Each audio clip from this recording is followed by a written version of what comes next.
Olá, tudo bem? Logo que eu comecei com este canal, lá nos primórdios do canal, quando ainda se chamava Questionando o Espiritismo, muita gente me xingava e terminava o comentário escrevendo muita paz, ou então muita paz, meu irmão. Qual é o sentido de xingar alguém e lhe desejar paz logo em seguida? É que o xingamento é espontâneo, né? O xingamento era espontâneo, saía na hora, quase instintivo, mas aí de repente se lembrava dos seus ídolos palestrantes, percebiam que faltava alguma coisa, faltava o perdão, né? E a condescendência para com o irmãozinho sem luz, né? E então vinha muita paz, meu irmão. Fruto da idolatria e da necessidade primária de imitação, nós todos temos a tendência inata da imitação. Uma criança pequena, assim que ela começa a interagir com outras pessoas, logo ela aprende a imitar os seus gestos. Nos livros de história, em compêndios, há cartas dos jesuítas do tempo do Brasil colonial relatando que os índios não sabiam criar quase nada por eles mesmos, mas que aprendiam facilmente através da imitação. Aliás, algumas espécies de macaco também são ótimos imitadores e destacam por isso. Quando eu era criança, era comum que alguém perguntasse: o que tu quer ser quando crescer? Estou perguntando para ti, imagino que tu não seja mais criança, né? Então não vou repetir, tá bom, nem vou repetir a pergunta, deixa assim. Mas eu posso perguntar. E você só responde se quiser, quem você quer ser? Eu pergunto isso porque nós temos a tendência de nos identificar com alguém e seguir esse alguém. Nos identificamos com ideias, nos identificamos com ideais, com situações que outras pessoas experimentam, mas sempre há alguém que acaba nos chamando a atenção mais do que as outras, né? E então nós acabamos nos identificando com essa pessoa. E nós até podemos dizer, em nossa defesa, né, tentando disfarçar, podemos dizer que nossa identificação é com uma causa. A nossa identificação é com um objetivo, um propósito, mas sempre existe alguém por trás disso. Pode ser uma causa política ou religiosa, por exemplo. Se nos tornamos adeptos fervorosos dessa causa, nós acabamos nos filiando no partido político, ou então nos filiando, fazendo parte, nos convertendo ali a denominação religiosa que escolhermos. Acontece que não existe só o partido, não existe só a religião, sempre há o fundador do partido ou da religião, ou um representante muito importante do partido ou da religião, né? Alguém que aparece mais, um líder, alguém que tenha mais influência, e é comum que acabemos nos identificando com ele e começamos a imitá-lo. É sem querer, não é uma intenção, uma imitação proposital, né? Nós nos tomamos de admiração por essa pessoa, tomamos muitas de suas posturas públicas como parâmetro e quase sem querer imitamos as suas posturas. Tem gente que pega até o sotaque, né? É sabido por todos que a influência que a televisão exerce sobre a população, né? Lá no auge das novelas da Globo, nos anos 80, 90, as personagens da novela lançavam novas modas, né, novas expressões, e muita gente adotava isso com a maior naturalidade, sem nenhum questionamento. Hoje, com a popularização cada vez maior das redes sociais, e principalmente talvez do YouTube, pessoas comuns, né? Se você quiser por deixar esse comuns entre aspas, mas pessoas comuns, pessoas que normalmente não seriam conhecidas, também conseguem atrair a atenção de um considerável número de pessoas. E muitas dessas pessoas vão imitar esse youtuber. Muitas dessas pessoas querem ser como esse youtuber. Na verdade, esse processo começa bem cedo. Na escola, desde os anos iniciais, já se vê que tem ali uma ou outra criança que se torna mais popular, né? Uma espécie de líderzinho. E os mais carentes de si mesmos, os mais carentes de atenção, andam à volta do líderzinho, tentando se enturmar, agradar e imitar. Às vezes parece que há uma espécie de indolência nessas pessoas tão ávidas por se identificar com alguém. É como se elas chegassem à conclusão de que dá muito trabalho descobrir a si mesmas, dá muito trabalho perceberem-se como seres e assumir a si mesmas perante si mesmas e perante a sociedade. Não vejo nada de errado em admirar pessoas, mas não precisamos ser como ninguém. A riqueza da humanidade está justamente na multiplicidade de aspectos com que se apresenta. Porque, na verdade, o ser humano é a própria humanidade. Os indivíduos são aspectos provisórios da humanidade, porque o ser humano, o indivíduo, acaba, a humanidade continua. E é a multiplicidade de aspectos, a riqueza de diversidade que torna possíveis os sentimentos mais genuinamente humanos. Imagine uma sociedade de iguais, ou uma sociedade de poucos tipos diferentes, como foi imaginado por Aldous Huxley no livro Admirável Mundo Novo. Era um mundo sem revoltas, era um mundo sem intrigas, um mundo sem sentimentos baixos, mas na verdade sem sentimento algum. Um mundo em que a lavagem cerebral começa na incubadora.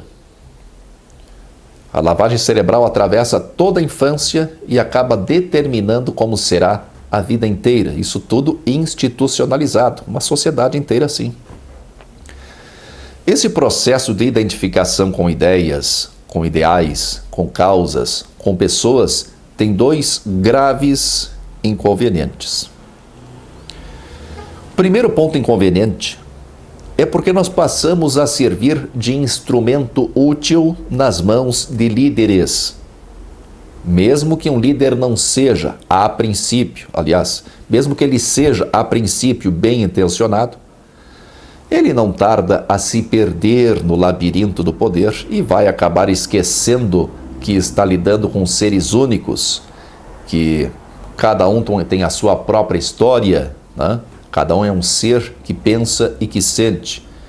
E nós acabamos nos tornando apenas um número, apenas componentes de massa de manobra. E o segundo aspecto inconveniente é porque quando nos identificamos com alguém, esquecemos da imensa riqueza interior que nós temos. Esquecemos de olhar para dentro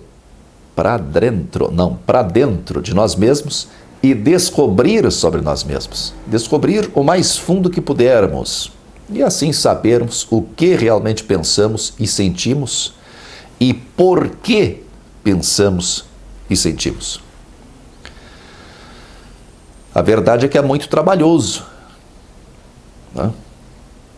Porque é muito menos trabalhoso nos identificarmos com alguém e termos esse alguém como parâmetro para as nossas ações e até para o que supostamente temos que pensar e sentir. É menos trabalhoso isso do que encarar a nós mesmos, encarar as muitas imagens de nós mesmos e procurar um fiozinho de voz na consciência em meio ao barulho ensurdecedor da mente.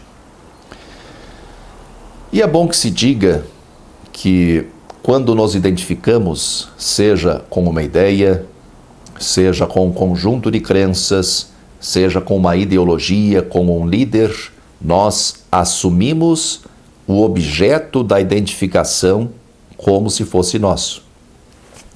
Acho que não fui bem claro, vou tentar explicar. Por exemplo, eu me identifico com um conjunto de crenças.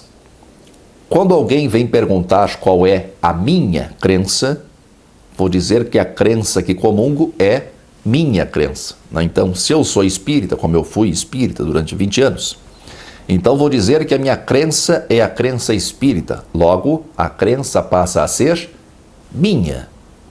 E como minha, é minha posse. E você sabe que somos capazes de fazer para defender as nossas posses. Eu não perco meu tempo, que já é bastante escasso, não perco meu tempo acompanhando a troca de insultos e mentiras travestidas de debate político nas redes sociais. Mas é claro que eu já vi isso, sei que existe essa excrescência mental espalhada nas redes. Que coisa mais ridícula que essas pessoas fazem. Porque o debate de ideias, a comparação, né?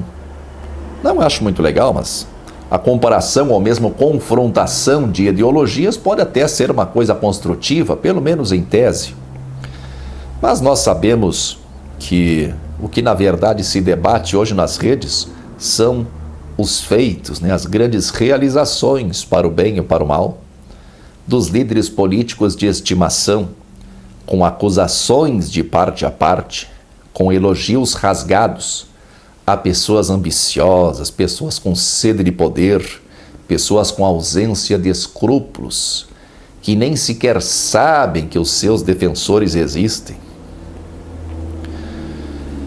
Mas se diz isso para algum deles, eles vão se defender e dizer: mas é pela causa. Pela causa uma pinóia. Há muito tempo que deixou de ser pela causa. A causa pode ter movido a pessoa, num primeiro momento, a desenvolver interesse pelo assunto. Mas logo que há o envolvimento com a causa, vem também o conhecimento dos líderes da causa. E aí está pronta a identificação. Assim se faz o processo da identificação.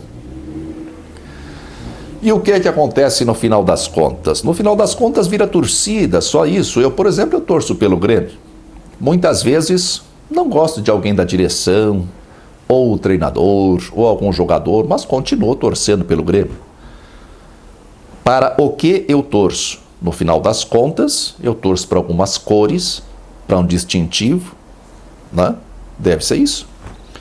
Isso acaba acontecendo com a política e a religião, com a diferença que, por se tratar de crenças e ideologias, a cegueira se instala e afeta a capacidade de analisar com frieza, afeta o senso crítico e se defende os líderes com unhas e dentes, por mais insana que seja essa defesa, se for analisada sem envolvimento partidário ou religioso.